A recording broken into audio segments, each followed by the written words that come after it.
नमस्कार, जय हिंद। आज हम लोग पढ़ेंगे एनसीईआरटी कक्षा 9 का मैथ प्रश्नावली 13.6 का प्रश्न नंबर 4 और प्रश्न नंबर 5 इस वीडियो में हम लोग देखेंगे। ठीक है, चलिए आइए देखते हैं प्रश्न नंबर 4। यदि एक बेलन का पार्श्व पृष्ठीय क्षेत्रफल 94.2 सेंटीमीटर स्क्वायर है और उसकी ऊंचाई 5 सेंटीमीटर है तो ज्ञात कीजिए। नंबर 1 में दिया है आधार की त्रिज्या, नंबर 2 में दिया है बेलन का आयतन। ठीक है, तो चलिए इसको नंबर 1 में देखते हैं आधार की त्रिज्या। यहाँ देखिए ऊंचाई दिया हुआ है, चलिए इसको हल करते हैं।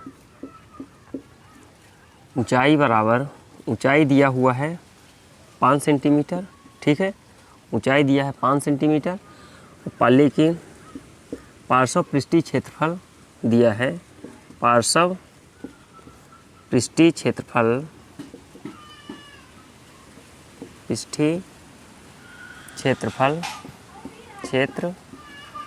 क्षेत्रफल दिया हुआ है 94.2। ठीक है, 94.2 क्लियर, 94.2 सेंटीमीटर स्क्वायर दिया है।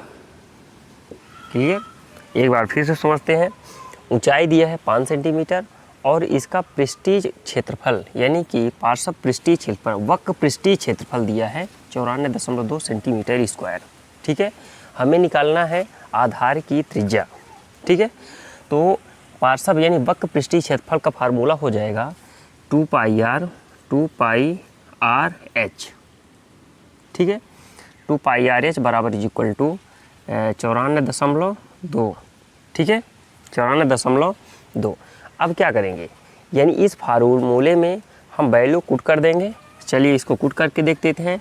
पाई का मान यहाँ ऑटोमेटिक प्रश्न में दिया है, पाई का मान दिया हुआ है 3.14 है। ठीक है, तो लिखेंगे 2 का यानी 2 गुणे पाई का मान 3.14 लिखा है, 3.14 लिख दिए। क्लियर, 3.14 लिखा है तो 3.14 लिख दिए। ठीक है, इंटू एच का आर का मान कुछ नहीं दिया है तो आर लिख दिए। ठीक है, ऊंचाई यानी एच का मान दिया है 5 सेंटीमीटर तो 5 लिख दिए। ठीक है, बराबर इज इक्वल टू 94.2। क्लियर, अब क्या करेंगे, इसको सॉल्व करेंगे तो निकल आएगा त्रिज्या। क्लियर, तो चलिए इसको हल कर देते हैं।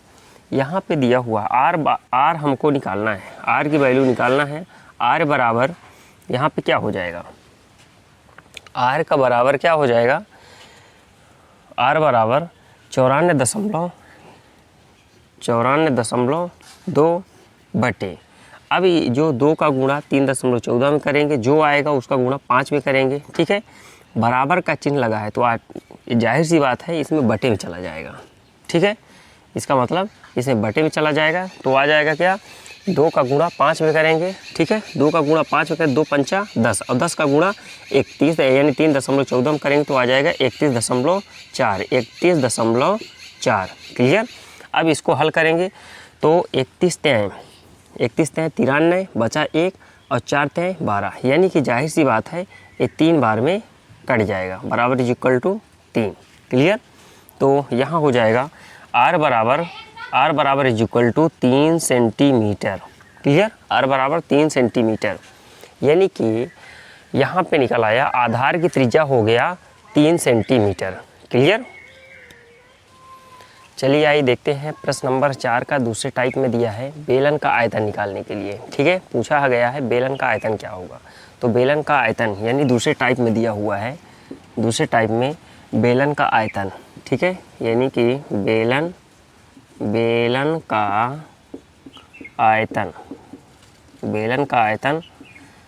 का आयतन बराबर इज इक्वल टू, बेलन का आयतन बराबर, इसका फार्मूला क्या हो जाएगा, बेलन का आयतन बराबर क्या होता है, यानी पाई आर स्क्वायर एच। ठीक है, अब पाई का मान दिया हुआ है 3 यानी कि 3.14 तो 3.14 लिख दिए, इंटू आर का मान अभी जस्ट निकाले हैं, है ना। आर का मान कितना दिया था, यानी आर का मान कितना आ गया था 3। ठीक है, तो 3 स्क्वायर लगा हो तो 3 बार गुणा करेंगे, यानी कि स्क्वायर लगा है तो स्क्वायर लगा दिए, पहले यहाँ स्क्वायर लगा देंगे।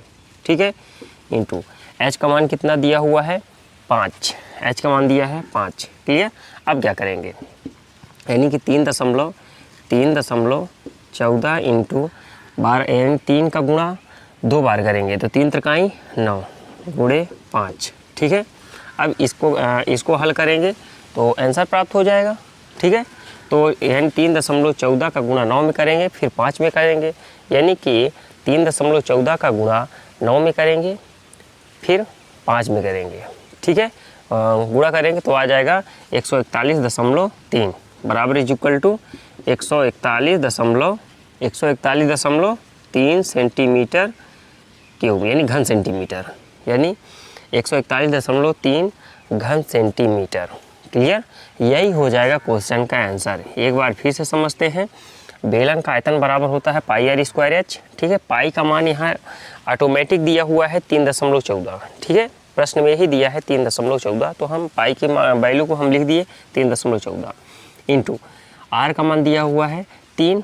ठीक है, आर का मान कितना निकला है 3, तो 3 का अब यहाँ स्क्वायर लगा हुआ है तो 3 का बार आर का 3 का गुणा हम 2 बार करेंगे तो 3 त्रिकाई 9 गुणा का चिन्ह लगा देंगे, फिर h का मान दिया हो 5 तो 5 लिख दिए। ठीक है, अब 3.14 गुणे 9 गुणे 5 आ जाएगा 141.3 घन सेंटीमीटर। ठीक है, क्लियर, यही हो जाएगा क्वेश्चन का आंसर। बहुत ही सिंपल प्रश्न है। चलिए आइए देखते हैं प्रश्न नंबर 5। 10 सेंटीमीटर गहरे एक बेलनाकार बर्तन की आंतरिक वक्र पृष्ठ को पेंट कराने का व्यय 2200 रुपये है। यदि पेंट कराने की दर 20 रुपये प्रति मीटर स्क्वायर है तो ज्ञात कीजिए। यानी कि नंबर 1 में दिया है बर्तन का आंतरिक वक्रपृष्ठीय क्षेत्रफल, नंबर 2 में दिया है आधार की त्रिज्या क्या होगी, और नंबर 3 में दिया है बर्तन की धारिता निकालने के लिए पूछा गया है। ठीक है, नंबर 1 में दिया हुआ है बर्तन का आंतरिक वक्रपृष्ठीय क्षेत्रफल, नंबर 2 में दिया है आधार की त्रिज्या, नंबर 3 में दिया है बर्तन की धारिता। ठीक है, इसको चलिए आइए बारीकी समझते हैं। नंबर 1 में दिया है यानी आंतरिक वक्रपृष्ठीय क्षेत्रफल। ठीक है, आंतरिक लिखेंगे यहाँ। चलिए आइए इसको लिख के बता देते हैं। नंबर 1 में दिया है आंतरिक यानी अंदर। ठीक है, आंतरिक वक्रपृष्ठीय क्षेत्रफल, वक्रपृष्ठीय क्षेत्रफल।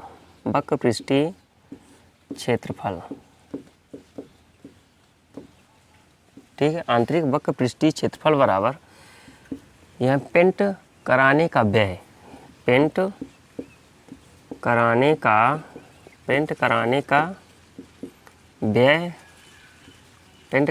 व्यय बटे पेंट कराने की दर, पेंट कराने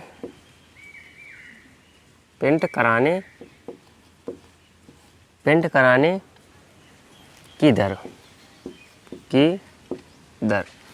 यहाँ पे पेंट कराने का व्यय कितना दिया हुआ है 2200।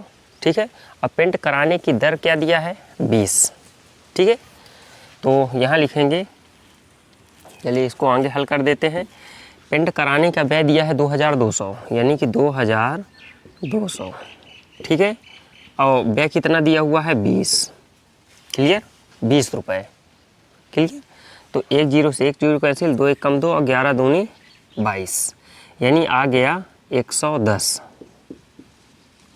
110 क्लियर, यानी आ गया 110 मीटर स्क्वायर। इतनी बात तो कंफर्म हो गई होगी।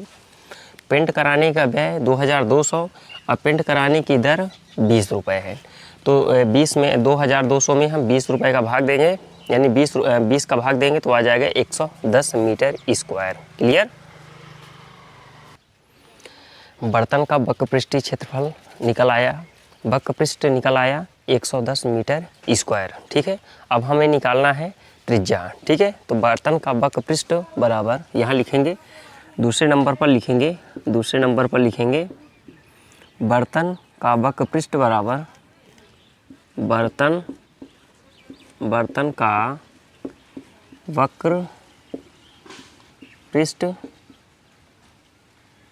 का वक्रपृष्ठ बराबर, इसको अच्छे से लिख देते हैं, बर्तन का वक्रपृष्ठ बराबर 110 सेंटीमीटर मीटर स्क्वायर। ठीक है, 110 मीटर स्क्वायर। क्लियर। अब यहाँ पे इसका वक्र पृष्ठ है, यानी बर्तन का वक्र पृष्ठ का फार्मूला हो जाएगा, यानी कि त्रिज्या हमें निकालना है तो 2 पाई आर एच। ठीक है, 2 पाई आर एच बराबर 110। क्लियर। अब यहाँ क्या करेंगे, यानी कि पाई का मान दिया हो पाई का मान होता 22/7, तो 2 गुणे 22/7 गुणे आर का मान यहाँ पे क्या दिया हुआ, आर का मान हमें निकालना है। ठीक है, इंटू एच का मान दिया हुआ है 10। क्लियर। एच का मान कितना दिया हुआ है 10। अब यहाँ क्या करेंगे, यहाँ पे जब हम इस कंडीशन में टोटल कितना दिया हुआ 110। ठीक है, टोटल दिया हुआ है 110। तो हम लोग क्या करेंगे, इसको ध्यान से समझिए। यहाँ पे दिया हुआ है, यानी कि R बराबर, यहाँ पे लिखेंगे R बराबर इज इक्वल टू इसका गुणा 110 का गुणा 7 के साथ करेंगे और 2 का गुणा 22 के साथ, जो आएगा 10 के साथ करेंगे। ठीक है, एक बार फिर से समझना है, यानी 110 गुणे 7 बटे 2 गुणे 22 गुणे 10। ठीक है, 1 0 से 1 0 कैंसिल, 11 एकम 11, 11 दूनी 22, बचा क्या, बराबर इज इक्वल टू, यानी कि R बराबर आ गया 7/2। ठीक है, R बराबर कितना आ गया 7/2। अब इसको आगे हल करेंगे तो आ जाएगा 1.75 मीटर। R बराबर आ जाएगा, R बराबर 1.75 मीटर। क्लियर। R का मान आ गया 1.75 मीटर। क्लियर। यानी कि त्रिज्या निकल आया 1.75 मीटर, ये आ गया त्रिज्या,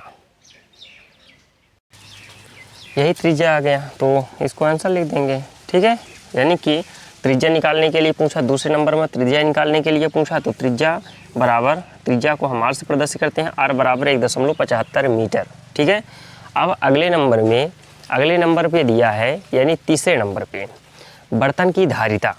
ठीक है, तो बर्तन की धारिता हम लोग निकालेंगे। क्लियर। तीसरे नंबर में दिया है बर्तन की धारिता, यानी आयतन हमें निकालना है, तो यहाँ पे बर्तन की धारिता बराबर इज इक्वल टू, या तीसरे नंबर पे लिखेंगे बर्तन